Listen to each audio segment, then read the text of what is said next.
Once upon a time, in a land far away. I'm Katrina. And I'm Geoff. This is the Fairy Tellers Podcast. Myth, legend, folklore, fable.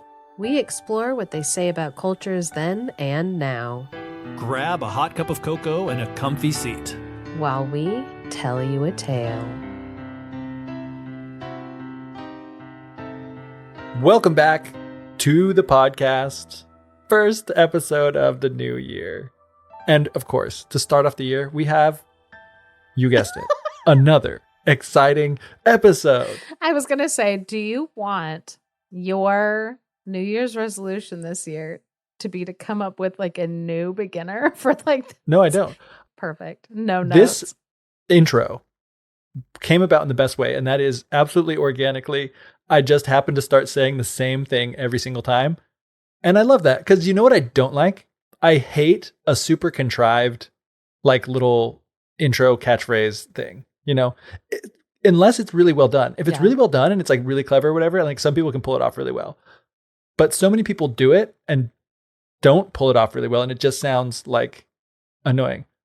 I don't know if I should name a specific example. I think I will, because this person will not care because they have like millions and millions and millions of dollars for them and their entire family. But maybe I won't say who it is, but I'll say the little catchphrase, and then people who know will know, and then those who don't will like look it up and be like, oh, okay. There's this one YouTuber that my children watch, and like randomly, like I think someone just told them at some point, like you gotta have like a catchphrase. So like I typically end videos and stuff will be like, I can't remember exactly what it is, but something like "stay happy and rise up" or something like that. And it's like, what is that? You know what I mean? Nice. I'm like, I've never heard that. Back to the point. I like that this came about organically, and it was just something that is true. It just happened to be true about every episode that we do, that it is going to be exciting. And it's exciting because I'm excited about it. You know what I mean? Okay. I guess that's fair. And I love that. It's like, Katrina, this has been a debate in my family, in-law side of family, about like saying I love you. There's like two camps of like, say it as often as you mean it, which is like as many times as you want, a million times. There's some people that's like, oh, like I always would mean it when I say it, but like if I say it too much, then it takes away like the meaning of it. You know what I mean? And I was like, as long as it's true, the meaning is exactly the same. Yeah. You know? I'm definitely of this school of thought that is, anytime that you think it, say it out loud. Yeah. Anytime you're feeling it in that moment, like the second that you look at something, someone or whatever, and you think like, oh God, I love them so much. Say it. Same. Because like, there's no way that they know that that's why you're looking at them, or they might even not even see you looking at them thinking that. Yeah. And so like, no, you out loud say it. It's not, oh, well, it loses its meaning. No, it doesn't. It just means that like, that's how many times today I thought, like, oh God, I love you. Like, yeah. But yeah, anyway, every time I say, it's not just the thing I say to start off the podcast. I mean it every time. Welcome back to another episode of the podcast. That's true. You are welcome. You are back. Hopefully. That's the part that might never be true. This could be the very first time. And if so, then just welcome, period, to another exciting episode, because we have had exciting episodes in the past. And this one is going to be exciting as well, because I am excited about it. So my New Year's resolution is to like say it with even more gusto and conviction every single time. Perfect. You know what? Good.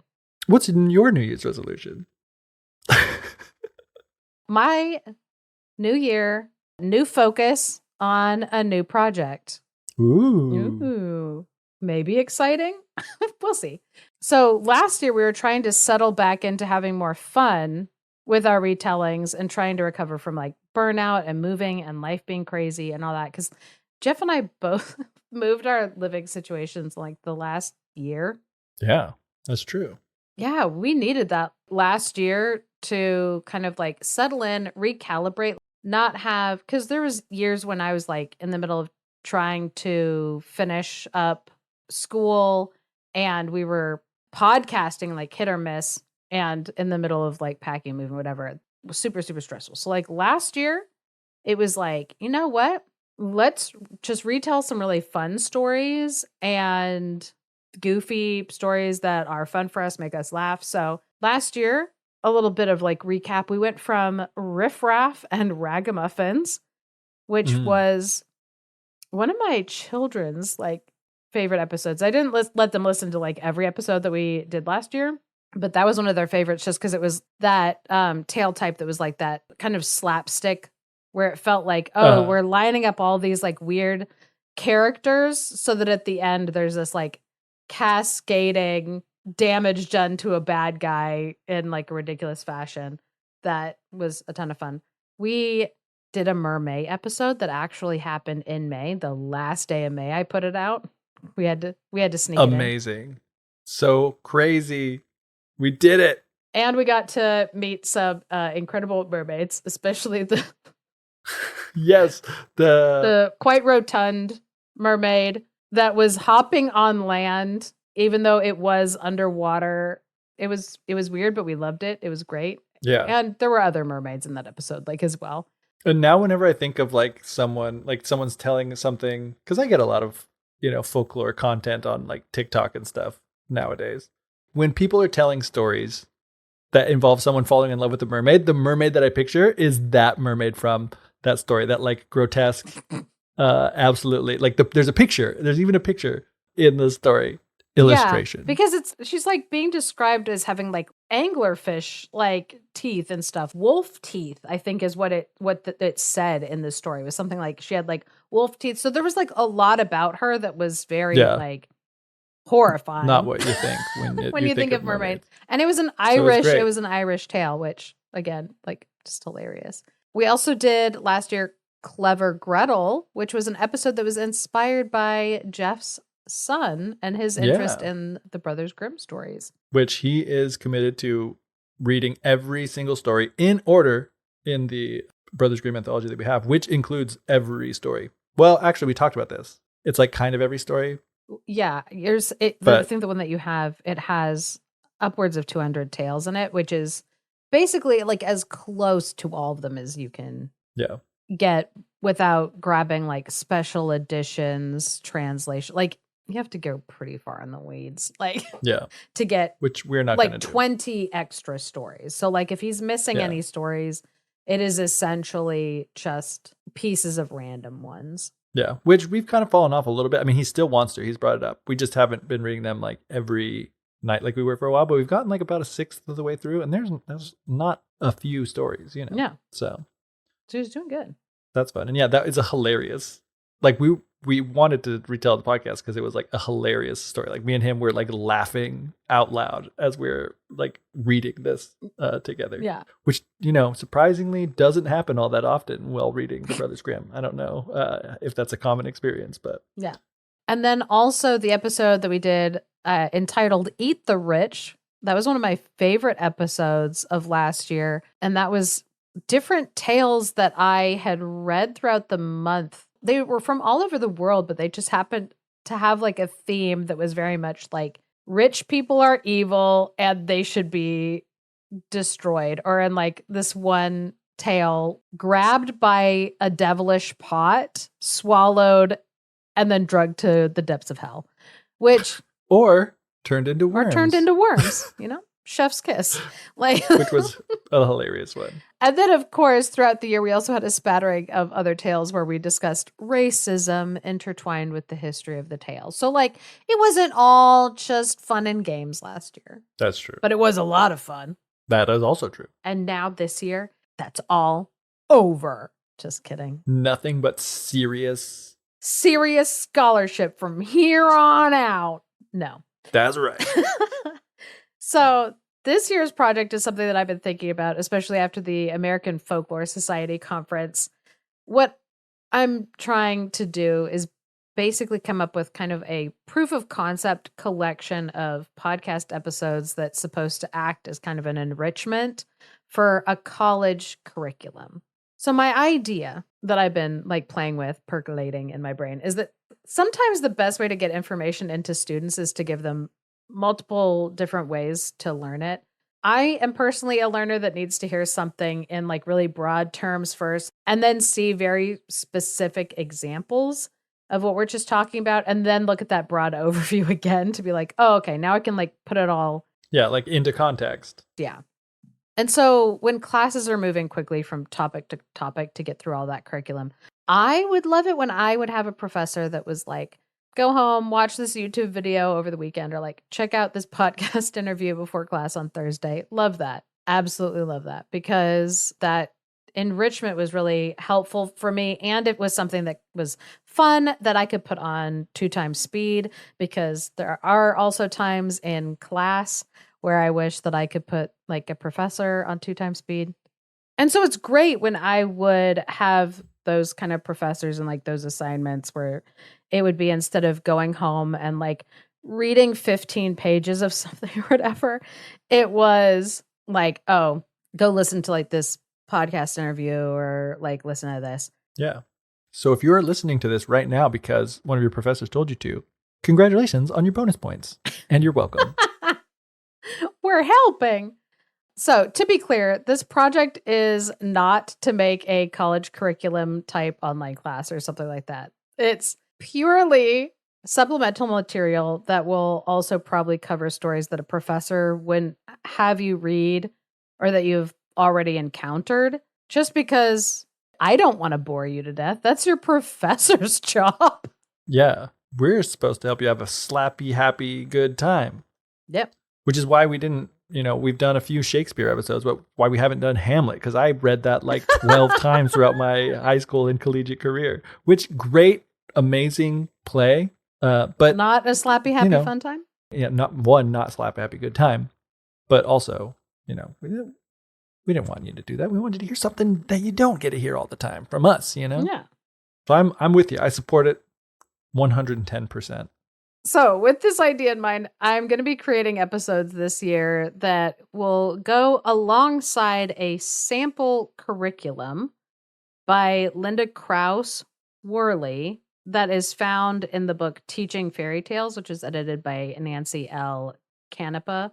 So I have the book Teaching Fairy Tales. It's really great because there's some like really smart essays by different people about like how to teach different subjects. We actually used that same book when we did an episode, I think like 3 years ago, that was like Ricky of the Tuft, because there was an essay in here about like disability in fairy tales. It was really good. But also at the back of this book, they have different sample curriculums for different classes, like for professors to use, like if they want to propose a class to their college that they could teach and what that curriculum would look like. That way they already have kind of like the outline of a curriculum to present that they don't have to come up with themselves. Yeah, which is, like all from scratch. Yeah. That is a huge thing. Yeah. That is neat. Like, and I know not like similar. Well, I've had things like that in like my life that have been really great, where it's like, hey, we know this really specific thing that you will have to kind of put together this to be able to present to, it's not like academia, but like to your like bosses to tell about like why this is the way that you want to do it. Here's the thing that you can use as like your starting point for that document that you're putting together. Yeah. To like tell them, it's like, oh my gosh, so helpful. Yeah. Linda Krause Worley doing us a service. We love it. She is. And also, I do want to say Linda Krause Worley dedicated her life in academics to German literature and teaching German literature around the world, multiple different colleges, traveled around. Incredible lady. I read a lot about her, unfortunately, in her obituary. She died in 2021, and she had a wonderful, incredible life filled with lots of people that loved her and respected her. And so after I like looked that up, because I was like, oh, I wonder if I've like run into this person at any of the like, folklore conferences and stuff. And so I was like looking her up to add her on LinkedIn or whatever it is. I and fishing around for people on the internet. But I thought, you know what, like that made me happy that of the curriculum, because there were many to like choose from, but I don't know. It made me glad that I picked her curriculum, just because it's like, it reinforced to me like the idea that like education, things that like you create to teach others, like you are just like passing it down like the chain of humanity. You're like gathering up some knowledge and then just like passing it to like the next person, hoping that they like add on to it. So I hope that it's some small way. This also is like continuing like her legacy of teaching and not putting too much pressure on myself not to like screw up her like curriculum. But yeah, it should be exciting. her curriculum exists. Yeah. Nothing we do is going to detract from that. Yeah. We'll just add on crappily, but it will not be able to go down. You know what I mean? Yes. We won't destroy it. Yeah. So that's good. That's comforting. Yes. Most of the listeners to this podcast will notice pretty much zero difference in how we're going to be presenting the material, because the format is going to be completely the same. We're going to introduce a topic and then we're going to retell some tales. But it's in the same way that like the Beauty and the Beast thing or 1001 Nights thing. It's like it is the guiding star that is going to help us decide what stories to tell. Exactly. Which is super great. It's like the format is going to be completely the same. We're going to introduce a topic and then we're going to retell some tales. We're going to be as immature in our jokes as we usually are. And the storytelling will be the same mix of me fawning over beautiful language and hating on misogynistic characters and probably laughing at birds sharding mead onto people. Yeah, because that's a thing that does happen. That does happen. Episode 125. The meat of poetry. Check it out. It's important stuff. So the only differences that I foresee is that I will have to finally do an episode talking about psychoanalytic theories, which is not my favorite. Freudian and like Jungian like lenses are not my favorite at all. But you know what? Maybe I'll learn to appreciate them this year. You know what? I think Freud, whatever. I think you could get into some Jung. Like I don't think you would be a person that would like be into it as be like, like believe and like, like approach life thinking of things in that way. But I think it is something that you could appreciate hopping into for a little bit. Yeah. More so than Freud, Yeah. I'm like, I think But I'm going to see. try to leave my mind a teeny bit open. Yeah. I mean, and I said that very confidently, but then I'm also like, I know how you feel about Joseph Campbell, and the like Jung to Campbell like line is pretty thin. But we'll see. Yeah. Stay tuned. You know what? Maybe I'll learn to like Joseph Campbell. I don't see that happening for you. Anyway, are we starting today or no? We are. We're going to start today. Hopefully soon. So, to start us off, I am going to tell the first tale that Linda Krauss Worley included in her sample syllabus, which is The Golden Key, Tale 200, inside of The Complete Fairy Tales of the Brothers Grimm, an all-new translation of the famous 210 stories, plus 32 tales that have never before appeared in English, translated and with an introduction by Jack Zipes. Jack the Goat Zipes. So we expect all of you to have your copy that you've picked up from the campus bookstore. Yep. Because we put the order in. Yep. So all of you should have had it by now. And if not, you have until next week. Yep. The ad drop deadline next week. Just kidding. You can drop us whenever you want. You can. And add us too. Please don't. We're so much better than college. All right. Tale 200. The Golden Key. So one winter, when the snow was very, very deep, there was a poor boy who had to go outside and start gathering up wood on his sled to bring back to his home, a chore that was pretty common back before people had their furnaces installed, I've just got to say. So after this boy had collected all of the firewood that he needed and piled it up onto his sled to start to head home, he decided that he wasn't going to head home right away because he just felt so frozen cold, which I'm like, buddy, get home faster. Yeah, what's the logic there, man? Because he thought he would just make a fire right where he was to like warm himself up a bit before he went.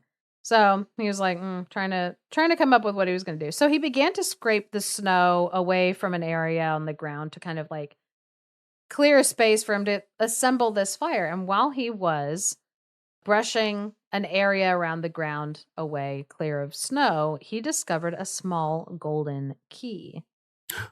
And where there is a key, he knew there must also be a lock. So he started digging further into the ground. I bet that started to warm him up. All that like hard work. Getting his body moving. Yeah. And after he started digging the ground for a little bit, he found a little iron casket. Uh-oh. I think they mean like box, just It's like like a small box. box, Okay. not like. I was like, not what I'm wanting to come across when I'm just digging into the ground. So yeah, a Like casket. a casket in the way that I'm thinking of Yeah. it, as in the type that stores a dead body. Yeah, but no, Just a box. just a box, an iron one. So A small cask. A casket, you might yes, say. a little iron casket in the French tradition, because the et is Diminutive. Yeah. we got it. Cascalita? No. Anyway, so the boy thought, oh man, if only the key fits. And he thought, there's bound to be precious things inside of this. That's why it was buried down here. So he searched around the casket, but he couldn't find the keyhole. Then finally he noticed one, but it was so small that he could barely see it. And he tried the key. And fortunately it fit. So he began turning it. And now we must wait until he unlocks the casket completely and lifts the cover. That's when we'll learn what wonderful things he found. Yeah. Is that the end of the That's story? the end of the story.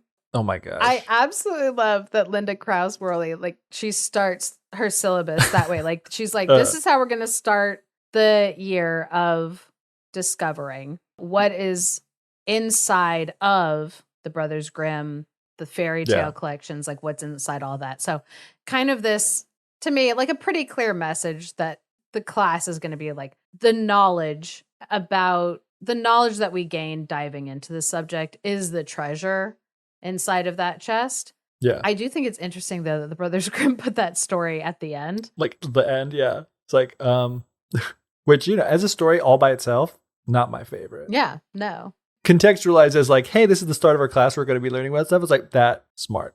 Love it. Because like by itself, like if I was reading that to my kids as like a bedtime story. Like, and we're going to have to wait till he opens it to see what's inside. The end. Good night. Like, my kid would be pissed. Yeah. They'd be rioting. Like, what the heck is this story? Garbage. You tell me right now what was in that box. Even though what's also funny is that it's like we're inventing worlds. Like when you're telling a story, you're inventing something that doesn't necessarily, like, it doesn't exist in this moment. Our words are what's like creating it. But we still, when you read a story like that, you're like, well, finish it. Finish creating this like world for me. You were painting me a picture. You're painting me this vivid picture. Why are you leaving me hanging? And it's like, humans cannot stand an open loop like that, man. But it's also an open loop to close for yourself. Yeah. And it's like, it's one of those things that like, it makes, it's an open loop in a frustrating way, but also like a exciting way, or a way that makes you engage. Like, classic example, The Suitcase in Pulp Fiction by Quentin Tarantino, directed by Quentin Tarantino. It's like, what's in the suitcase? Like, if we knew definitively what was in the suitcase, that isn't exciting. It's exciting to wonder what is in the suitcase. Yeah. So with our semester project started, which by the way, this project it's not going to be every episode.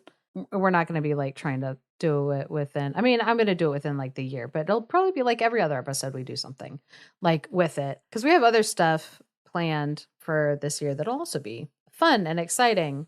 Tales that people would be familiar with, ones that give us more insight into references made in pop culture, things like that. So a lot of other fun episodes planned.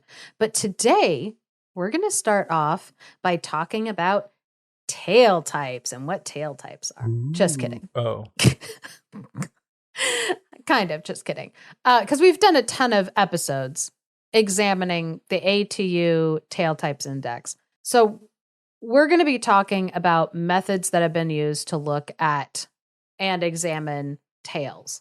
That includes the ATU tail types list and also the motif index, which we've talked a lot less about than the tail types. I think our most relevant episode in that regard was probably our Magic Mirrors Tools for Divinations episode, because we were talking about different objects that were used for divination. So the motif, like the object that it was, changed from like tail to tail.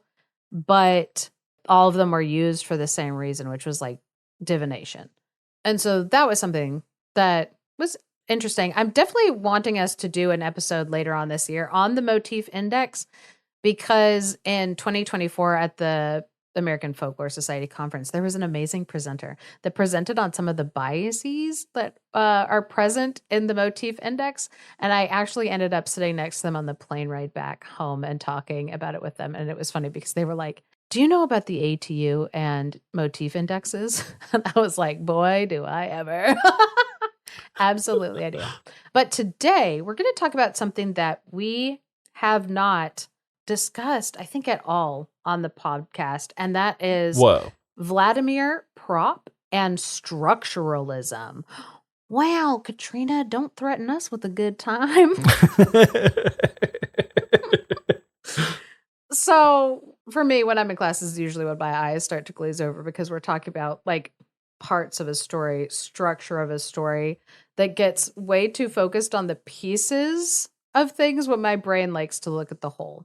But the idea of structuralism is that you need to be able to see the structure of the story in parts to better understand and analyze the whole of the story, and also as a way to index and classify the stories, which I agree with the theory. I absolutely agree with the theory of structuralism, and that like there is a point to it, but it is just something that my brain resists completely. So while the ATU types have been really useful for us to look at different tales that are from different regions and different cultural markers shown by slightly different motifs, like the magic trout in the well versus a magic mirror versus the oracle of Apollo. And we've looked at different historical contexts through like ATU type by like tracking them tale type through time. It is also useful to look at the structure of the stories, and that helps us to see the difference. Looking at the structure of the story helps us see that the differences in Snow White tales that we looked at back in, I think it was like 2023 when we were looking at Snow White, they were all structurally the same tale. And Vladimir Propp did a lot of work in that regard. I'm going to say ahead of time that like any system of analysis that's been created for folk tales and fairy tales, it's not the be all and end all of examining the tales. I'm like, it's really interesting what he was getting at. And it also is very telling for like the time period that Propp was doing this. So Vladimir Propp, he was a Soviet folklorist, and he wrote the book, The Morphology of Folk Tales, in 1928. So it's almost been like 100 years since he wrote this book, but it didn't start catching on in broader circles of folklorists until the 1950s, because it was about like 30 years later in 1958 that his book was translated into English. And then there was even more kind of like critical analysis looking at what he was doing and what he was looking at. And I will be honest, I have not read the entire book of The Morphology of the folktale, but I have read some of it, and try not to let my eyes totally glaze over. It is really, really interesting. It's especially interesting to be reading like his words of like why he felt that it was important to be classifying the tales the way that he wanted to classify them. But this is also like a time period where people were trying to come up with ways to classify like literally everything, like including like animals. What is a mammal? What is a fish? What are the things that they all have in common? What are their differences, so that we can like pick things like apart and put them into like categories and like classifications and where things go. And so when he was looking at the time, it wasn't the ATU index, it was just the A index. I think at the time it was called like the tale type index, because Thompson and Uther hadn't put in their 2 cents yet into it. But he was looking at how the tales were being classified in different sections, where it was like I'm going to mess up the numbers, and so don't quote these numbers, but it was basically like, 0 to 300 are, let's say, animal tales. And then from 300 to 600 are magic tales. And then 600 to 900 are humor tales. And Propp was looking at that going, okay, but there are stories where they're stories of magic that include animals. So which one, how do you like classify those? Or, yeah.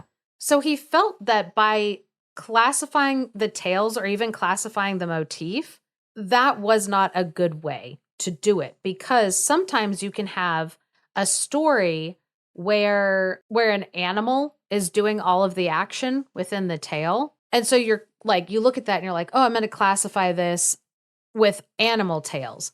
But then you go to a different place and you have pretty much the exact same story, except a human is doing it. So now you're putting it in a different section because an animal's not doing it, when really those stories are related to each other. Yeah. And so he felt like the stories needed to be classified based on their structure. That's why it's called structuralism. Like, it's all making sense. I just say it like that because, like, that's how it clicked in my brain when I was like, oh, that's why they're calling it structuralism. Listen, I don't know why my brain sometimes, like, it takes a while for somebody to like dance around and make it like make sense. But yeah, sometimes saying it explicitly helps my brain go, oh. So yeah, I totally understand what he was getting at. In fact, here's like a quote from him.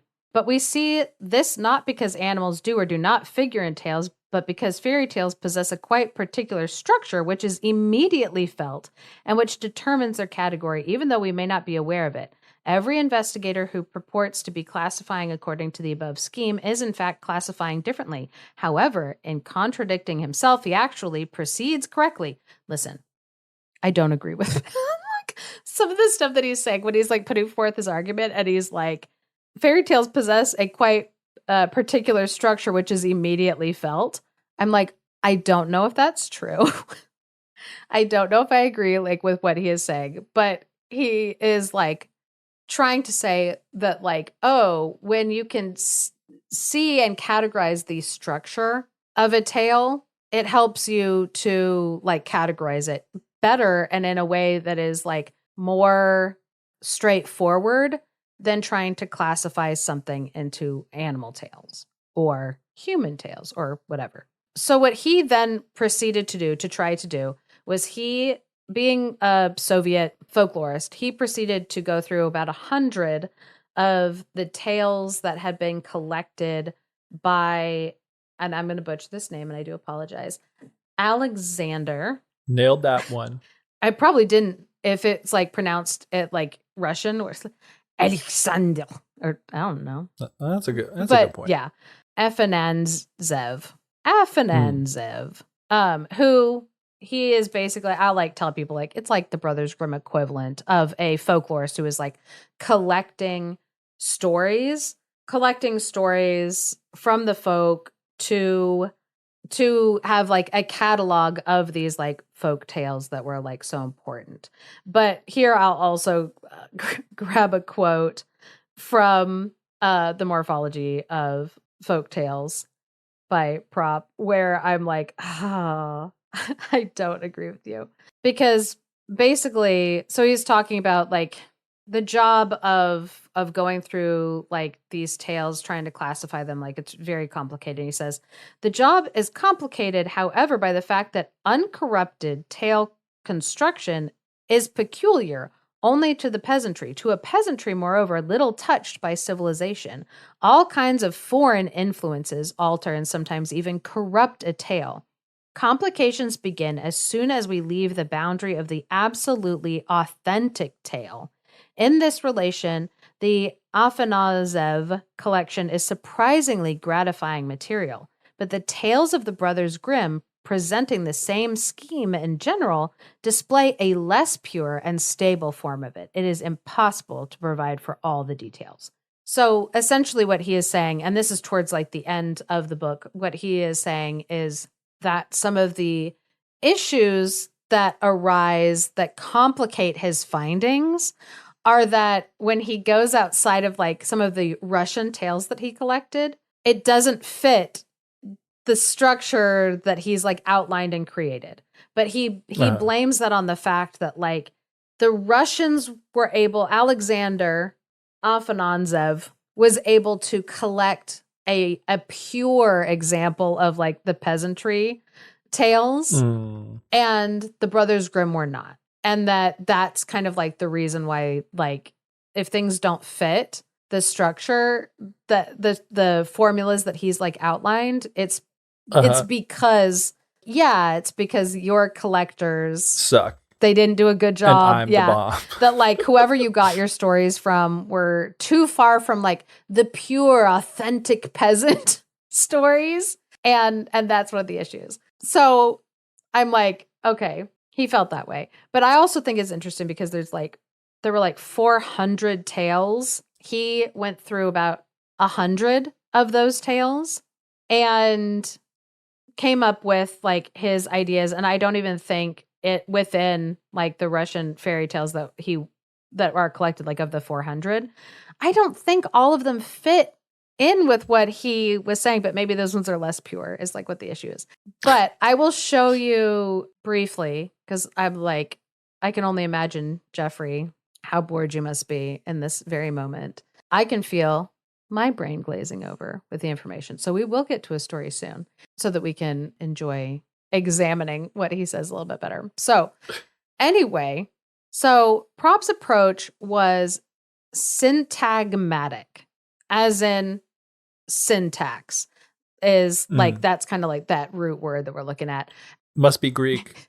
It's all Greek to me. I wonder, I only say that because of like the one thing that always gets me thrown off is like Stygian, or I think it's Stygian, maybe Stygian. Like that's for like pertaining to the river Styx. Where it's like the X becomes a G. Oh, that would really throw me off. Like syntagmatic, like you just said, instead of syntax. Like syntax, yeah. Syntactic. So yeah, I'm like, it must be. Or it might just be a weird thing because we, in English, man, we take from everywhere. Latin root words and we add Greek suffixes onto them and we do all sorts of crazy stuff, man. But I bet you're right. That sounds right. This is a linguistics podcast. It is in this moment right now. We're talking about syntax. I know. Syntax as a breaking language into parts, as in diagramming sentences in the 7th grade and hating it and wish that I could be anywhere but in English class, ruining my grade by diagramming these dumb sentences. Sorry, I went to a bad place in my mind just then. 7th grade. It's a bad place. The worst place I could ever. The worst place you could ever go. But anyway, so the reason that understanding syntax and diagramming sentences is important is so that you want to be able to understand how the language that you're communicating in like works and like functions, whatever. Because you want to have like shared syntax conventions that we all follow, like whether we realize it or not. So when we talk about like a hairy bear in English, we don't think about how we put the descriptive word before the noun that it's describing. And we especially don't think about how when we say a giant hairy bear, oh man, we don't think about that. Like even when we're using a bunch of descriptive words, they do have an order that they're supposed to go in. Size, which is nuts. It's totally nuts. And what's even more nuts is that yes, most of us do it without realizing, and we more often than not do it correctly without realizing it. Which is, I think, why my brain has like such a hard time when we start like zooming in on these like little parts, because I'm like, why does this matter? But it does matter, but only if you are needing it to matter. Like only if you are examining it, breaking it apart, trying to categorize things. So, because I'm like, I know that like when it comes to like, oh, what do I describe first? Size, number, like that goes like before the noun. Like I don't think about that. So you know what? And I want my 7th grade English teacher to also know that I don't know. I don't know. And she didn't teach me anything. So anyway, but when you might notice syntax more is when you're learning a different language, or you're like when suddenly you're confronted like with something that is different, where like the syntax is different to you. And because guess what? In other countries, when they were coming up with like their language and their language conventions, they weren't thinking about your syntax, because there isn't like a natural, innate, correct way to construct a sentence. It just has to all make sense to all of you. You just have to have shared conventions for speaking. So, syntax matters, but can stories be broken down into structural parts? Do they follow a prescribed formula? And here's where we find Vladimir trying to figure out if he could do that with stories, if he could break them down into structure, because he felt like it'd be a better way to categorize than tale types, than motifs, than doing it that way. And so he was able to come up with 7 key character types. And here's where I do think it's very, very like interesting and useful, especially in what he was saying of like, when that character is a bear, when that character is a man, when that character is, but they're serving the same function in the story. If you can see how they serve like the same character type or whatever, and how they go in the story, then it doesn't matter what critter it is, amoeba or a man, it doesn't matter. Right. Yeah. And so the 7 that he picked out were the villain, which I think it's funny that number 1 is the villain. Yeah. Super fascinating. But so the villain, then there is what's called the dispatcher. Again, so these words were originally in Russian. And so it's so interesting to me because they got named in Russian first, then translated. And so to me, I'm like, this wouldn't necessarily be like the word I would pick. But the dispatcher is like the person who sends somebody off on a quest to go get something, to leave the house, to go out into the world. The dispatcher. Number 3, the helper. Number 4, the princess or the prize. And then weirdly, the princess or the prize for that like 4th thing, there's an associated person that goes with that. It's usually the current owner of whatever the prize is, which is a little frustrating because sometimes the current owner of the prize is like the princess's father. And it's just like very explicit that it's like, this woman is property. Yeah. I could see on your face as soon as you said the princess of the prize, I was like, she's got something to say about this. I guarantee it. I mean, just knowing you, I would know that too, but like your face also very clearly. Yeah, it was like, that. I'm gonna be mad. Then number 5 is the donor. And so the donor is a person who like prepares the hero or gives the hero some magical object. People might have heard me say before, like talking about like donor characters or like magical helpers. This is where we get that language from, is from Propp. So number 6 is the hero. I think it is so funny that the hero, the protagonist, is so far like down the list. And then the 7th character, the last one of like the list of 7 key characters, is the false hero. So a character who might try to take credit for the work of the hero, which I like. It's interesting because it's like differentiating them from a villain, right? Because they're saying that like it's not that you're totally villainous, but you are gonna like take credit for something that the hero did. Which again, it's interesting. So Propp also found or identified 31 functions. That's the language that he uses, is like functions. But it's kind of like actions that happen in a fixed order, a fixed consecutive order. So not all 31 functions, and don't worry, I will explain like more like in a second.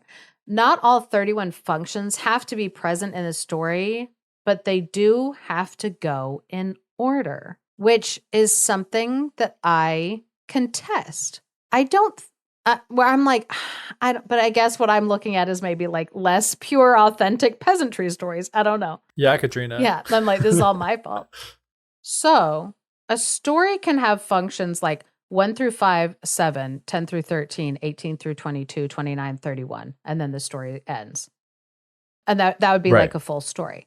But they can't go out of that order, which also kind of makes sense for like in terms of action. When I explain like what the functions like are, it does make sense that it's like the story can't be functions 1 through 5, 18 through 22, 31, and then back to 10 through 13. Like it wouldn't follow. So in the same way that a sentence has to follow like a certain order of syntax, is like the idea behind it is that like for the story itself to make sense, it has to go like in that order, which is another thing where I think like super interesting when you consider going from one language to another, you do encounter different syntax. Yeah. And like, so it makes sense that as you go to a different location, a different culture, and then the syntax of their stories is different than yours because there's no one right way to tell a story. But there are cultural ways that have more impact like on people when they're listening. So thank you everybody for fighting your eyes glazing over, because we're so close to a part where a story gets retold. We're doing so good. We're getting there. We're being brave. So I'm not going to read the full list of 31 functions to you, because truly, like, not only will you all die of boredom, I also will die of boredom and throw up, and so will Geoff. He'll die. But also, if you were to, and I'm not saying that you have to, because that would be wild. If you all pick up your copy of The Morphology of the Folktale by Propp, and you go to, I think it's like the last chapter. No, it's the appendix of the list of abbreviations. You will find out, because seriously, like when I talked about diagramming a sentence, like at the beginning, like I'm telling you, he gets to the end of like a story and he writes out, like it looks like calculus at the end, because he has these like abbreviations and annotations that you can make so that when you're talking about function 1, it's A, but is it A to the first power, A to the second power, A to the third power? Because like when he's talking about A, oh, it's not function 1 is not A. That's fine. But it's like, oh, villainy. But what kind of villainy? Are we talking about the villain, seizure of a magical agent or helper? That's A to the power of 2. Like that's how you would annotate it. Or is it theft of daylight, the ruining of crops? And so it's like down to that level. And he's got that like written in the story, like at the end, like in the margins, like written out, like it's like advanced calculus, where all of the parts are labeled out to that level. And so not only am I like not going to list you just like functions 1 through 31, but I'm also definitely not going to get into like the crazy level of like annotation. And if you are taking a folklore class like at school, or even like a fairy tale class like at school, I doubt very seriously that your teacher is going to maybe she'll make you do. No, I can't even imagine like a teacher making somebody in like, like, you know, like a first class, like read a story and then turn in how you think that like, how would the whole plot of this story be written out in Propp's like annotations? That would be like absolutely, that'd be insane. And if your professor is making you do that, call the police. That is the best. Yeah, there's nothing that like hurts my brain more than when you try to make language, in my case English, like into math. Yeah. Like it just crosses wires in my brain that are like, you know, cannot be connected, or it short circuits everything. Like now I don't understand language or math. Yeah. Like now you're just like flicking me in the eyes for like no reason. Like this is torture. But to give you an idea of kind of like what some of them are. So function 1 is absentation, meaning a member of the hero's community or family, or even the hero himself, like leaves home. I think all of us can think of like a fairy tale starting off and somebody leaving home. Function 2, interdiction, which is a command not to do something is given to the hero. Function 3 is the violation of that. Skipping down, function 12 is first function of the donor. That's where a hero encounters a donor character and is like tested by them. Down all the way to function 30, punishment. The villain suffers the consequences of his action. Function 31, a wedding. And that's like the last function. 31, a wedding. The hero is married or is rewarded like the big thing at the end, whatever that like big thing is. And if you do want the full list, if you're, you know, a pervert, if you want the full list of the 31 functions, you can look it up online. You can even look at Wikipedia under Vladimir Propp. Vladimir spelled like Vladimir, and then Propp, Propp, and get a good look at the list. When we retell our stories just now, we're going to go into more detail into some of these as well to kind of like look at them and see, how they hold up, how they do. You can also find this list in Fairy Tale 101 by Dr. Gina Jorgensen. Shout out Dr. Gina Jorgensen. See, I know professors. Okay, so anyway, put a pin in all of that. It's time for a tale before we all die of pure boredom. I am going to retell a story, and it is a rather quick story because you've heard me talk enough. I want Geoff to get a chance to speak and give my mouth a rest. But I wanted us to look at a Russian tale first, just so that we can see this from the collection that Propp was pulling from. And I have, obviously, it's translated into English, Russian Fairy Tales, Alexander Avinozev, put out by Pantheon from the Pantheon Fairy Tale and Folklore Library. Love their books. So this one is called Baba Yaga, or Baba Yaga. I always forget that her name is, like, it's not pronounced Baba Yaga. And I'm like, I had a Russian woman correct me, and so I need to fix myself. Baba Yaga. Baba Yaga and the Brave Youth. I'll talk about. I was like, oh, I almost thought of something I wanted to say. But no, I will stop myself because I was about to talk about the genius of Vladimir's list of the 7 characters and why it's so interesting. And then I was like, no, I told everybody to put a pin in it and we'll talk about it later. So Baba Yaga and the Brave Youth. So once upon a time, there lived a cat, a sparrow, and a brave youth all together. And the cat and the sparrow had to go out to the forest to chop wood. And so they said to the brave youth, you stay in the house and take care of things inside the house. But keep in mind, if Baba Yaga comes to count the spoons, as she does, do not say a word. Keep quiet. And the brave youth was like, okay, I can do that. So the cat and the sparrow went away, and the brave youth sat on the stove behind the chimney. They often in these stories talk about like characters like sitting on the stove or lying on the stove. And I think it's just, it was like a way to stay warm. It was like the warmest, coziest place to be was like on the hearth, like near the stove. But it's just funny because it's like, that's always where people seem to sit. Anyway, suddenly Baba Yaga came in, took the spoons and started to count them. And she said, this is the cat spoon, this is the sparrow spoon, and this is the brave youth's spoon. And the brave youth could not stop himself from crying out, Baba Yaga, don't touch my spoon. Yeah, germs. You can't eat at everybody's house. So, because Baba Yaga be touching everybody's spoons. Anyway, so Baba Yaga grabbed the youth once he spoke because she could suddenly see him. She sat on the mortar and flew off. And she drove the pestle, or she was driving her mortar with her pestle, sweeping away her tracks with her broom. Man, she got her hands busy. Got a kid in her sack, and she's just like, broom in one hand, pestle in the other. It's fine. Anyway, so the brave youth started to shout out, cat, run, sparrow, run, meaning come save me, not run away, save yourselves. No, he was like, come help me. So they heard him and they rushed to go and help him.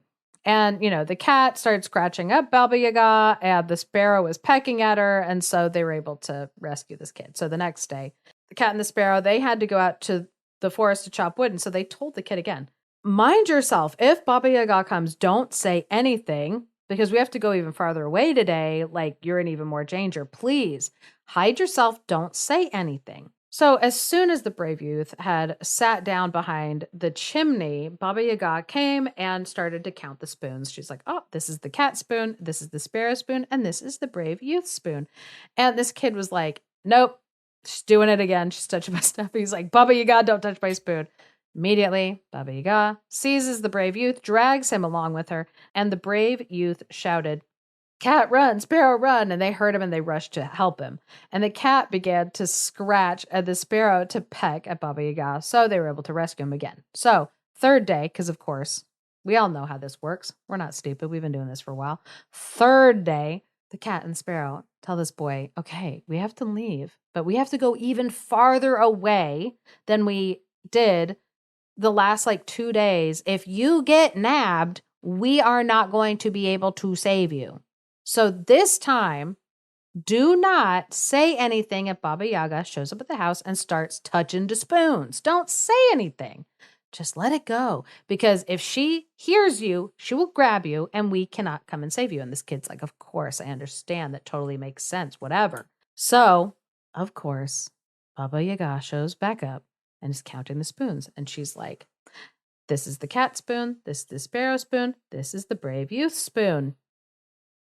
Pause for impact.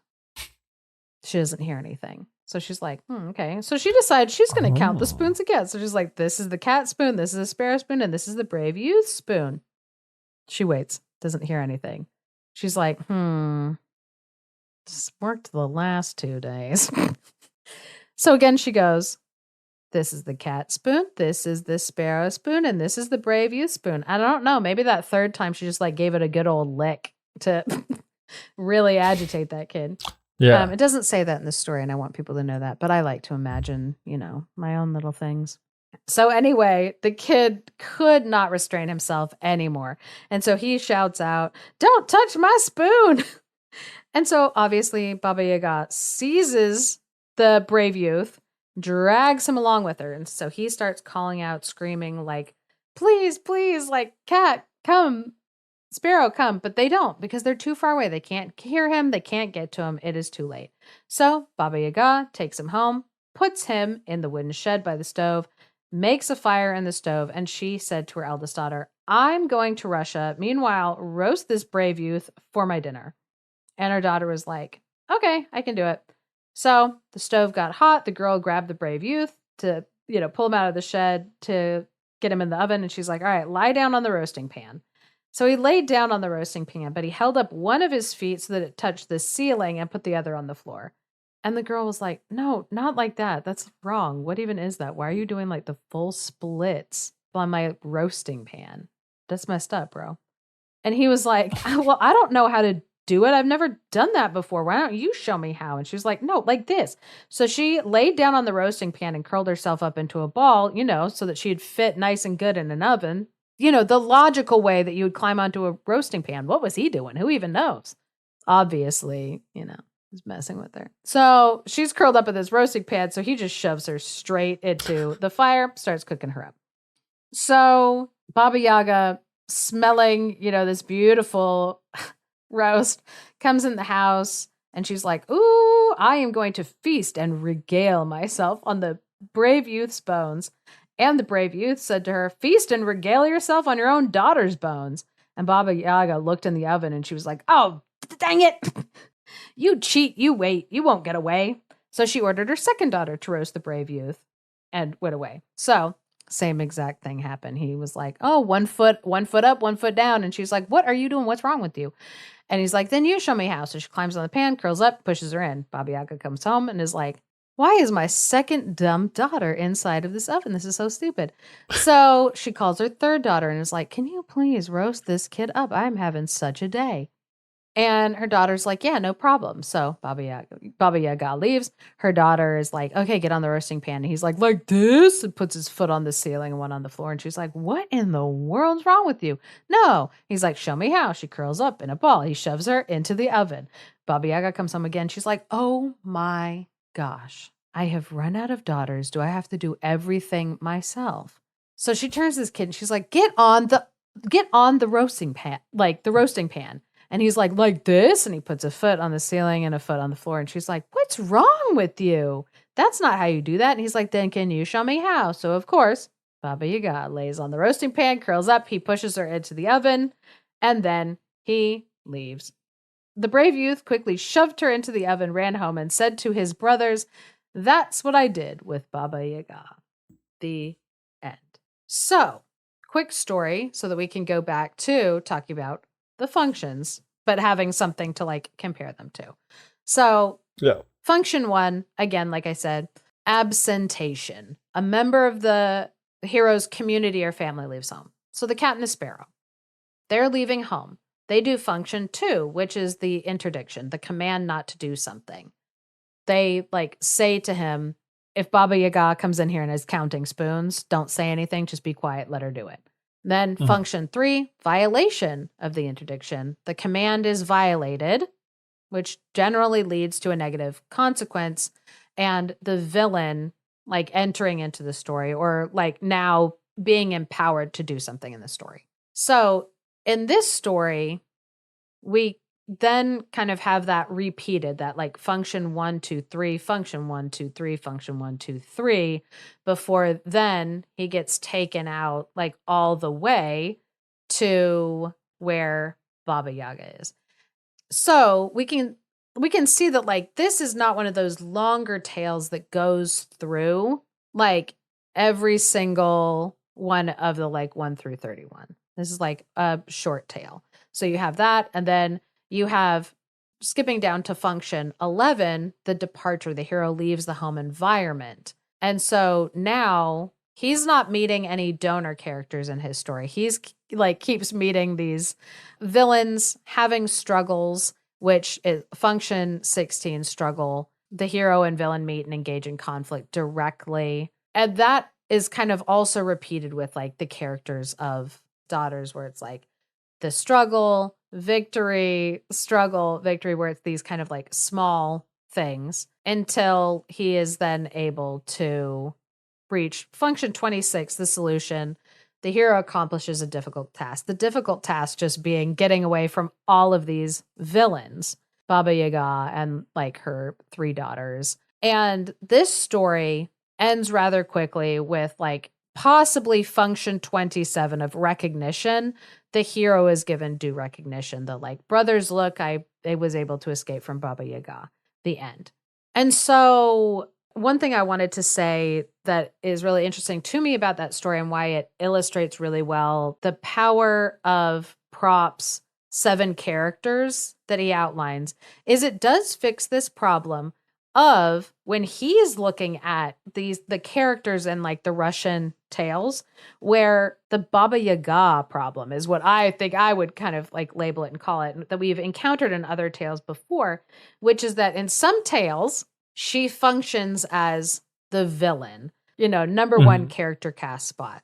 But then in other stories, she becomes number 5, the donor character. So even though she has the same name, and possibly if you were, trying to put like categorize like, oh, Baba Yaga tales all together, but she serves a different function at all the stories.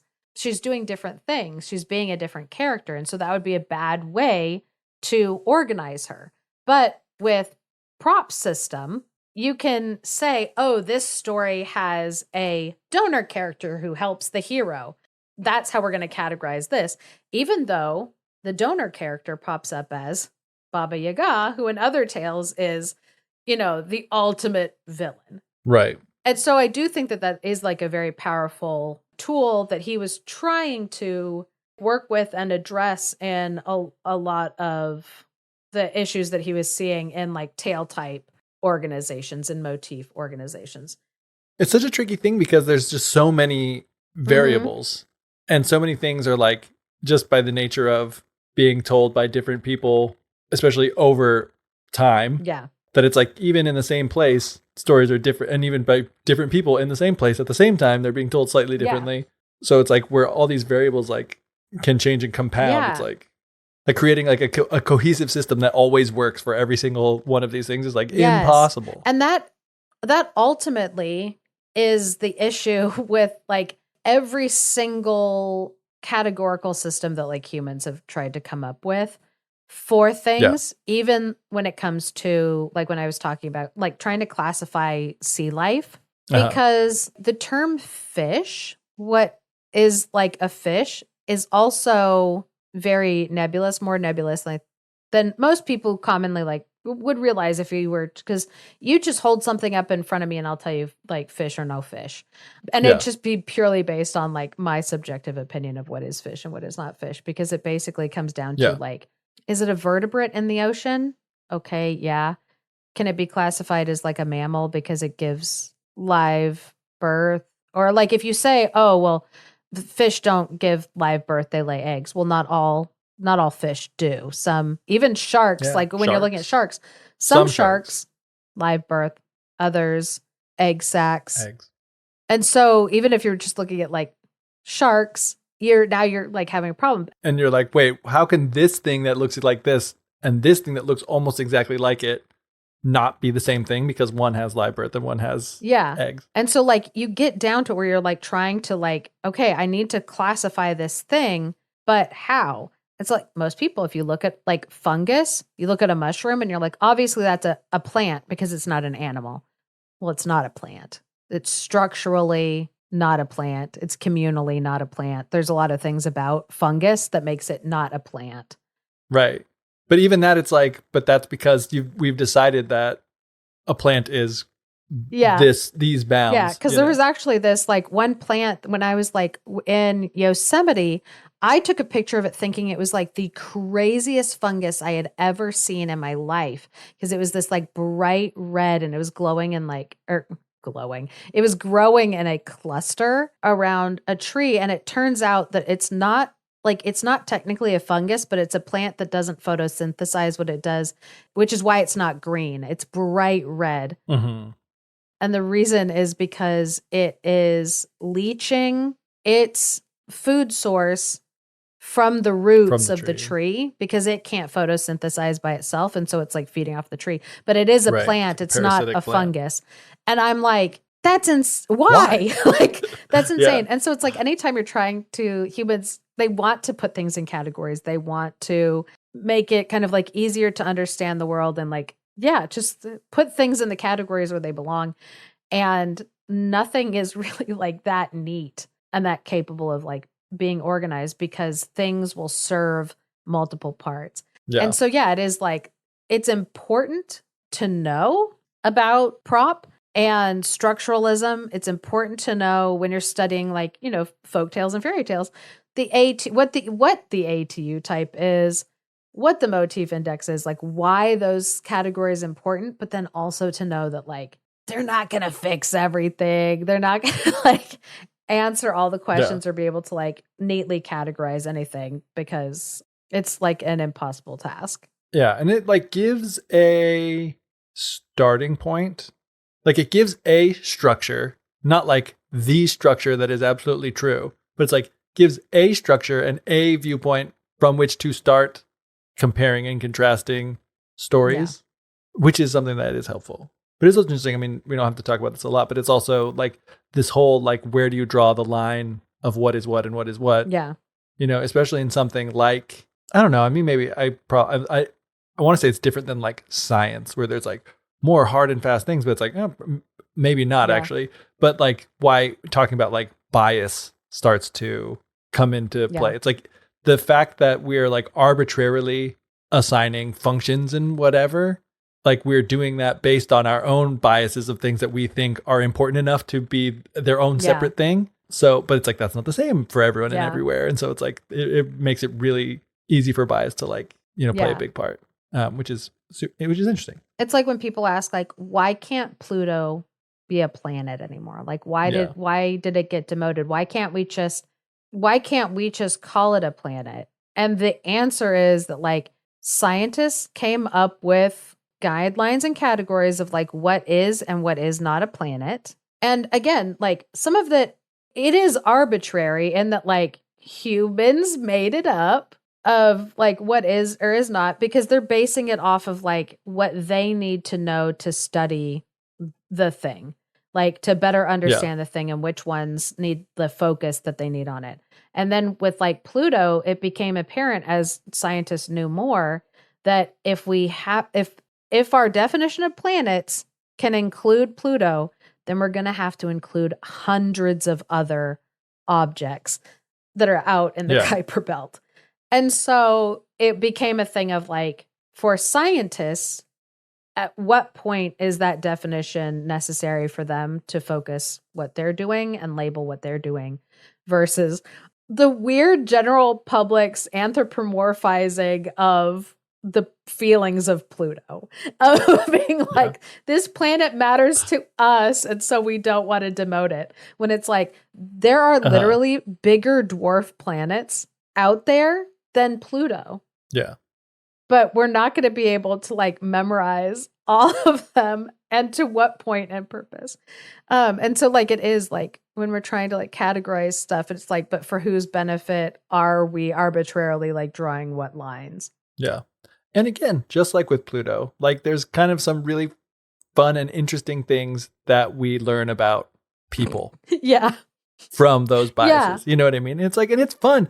I love that there's like this like justice for Pluto kind of a thing. Like I think that says something like really nice about humanity. That we put our like feelings onto like other things. Yeah, there's like that scene in there's a scene in the Community, which is now like an old show. I feel like when I was a kid and saw like reruns of Cheers, I feel like Community is like older than Cheers was then. Probably, you know what I mean? And it's like that felt like such an old show. But where he's talking about it's like, you know, why we can pick up a pencil and say his name is Steve and you feel something when you break it in half, you know, like just like the anthropomorphizing of it. Like it's a beautiful thing that we can do that. It also leads to a lot of really dumb things, but like it ultimately, I think, is a beautiful thing about humanity that we can love a pencil named Steve. Yeah. Or a dwarf planet named Pluto. I feel like we've gotten far afield from what we were talking about. Well, you didn't start talking about Derrida and Lacan and post-structuralism yet, so... Thank goodness. Where nothing means anything, Katrina. Nothing means... Which is actually where we are doing that. We are going post-structuralist here in our conversation. Where like what is it? I think it's Derrida always talks about like the slipperiness of language makes it impossible to like communicate to one another. And fully define anything. So now I was going to have Geoff read us a Danish tale that was collected by E. Tang Christensen in the late 1800s. The reason why I picked a story from this collection to retell was one, to get outside of Russian collected tales so that we can, again, try to look and see if we can apply the same functions to a story. Because this is something that you would end up like doing in a college course on this is like your teacher having you read a story and see if you can find some of those functions, like identify some of those functions. Not in the heinous way that Propp was doing, where it like fully looks like, you know, Einstein level mathematician got a hold of like the book and is like beautiful minding it. But like going through and being like, oh, this is function one, this is function two, this one. But one of the reasons why I picked this was that another person who is relevant in the topic of like talking about structural analysis is someone who we're not going to get fully into right now, is a Danish folklorist, Bengt Holbæk. His name Bengt. Bengt. Bless me. Holbæk, Holbek. And they were a person who was a structuralist fairy tale analysis person that was coming up with kind of different ways to look at Propp's 31 functions, but categorizing them into what they called moves, where basically they would say, like, move number one inside of a story encompasses functions like 1 through 8. So the absenting of a family member going through the lack or villainy that really kicks off the plot. So it's like move 1 is whatever, like these functions that were identified that kind of kick off the plot. Move 2 would then be the functions like 9 through 14. And so they're a person that was kind of working with that structural analysis, doing something like a little bit different with it, but they went through the Danish tale collection to start identifying their stuff. And so I thought that would be also interesting for us to look at a story that was in that same collection. So Etang Christensen it's a translation into English that Geoff will be retelling. Awesome. This is a story called Saucy Jesper, Perfect. who is our titular character. The hero. The hero. So, there once was a king who lived far, far away in a country, the name of which no one knows. Could be your own country, except I guess you know the name of it, so it can't be.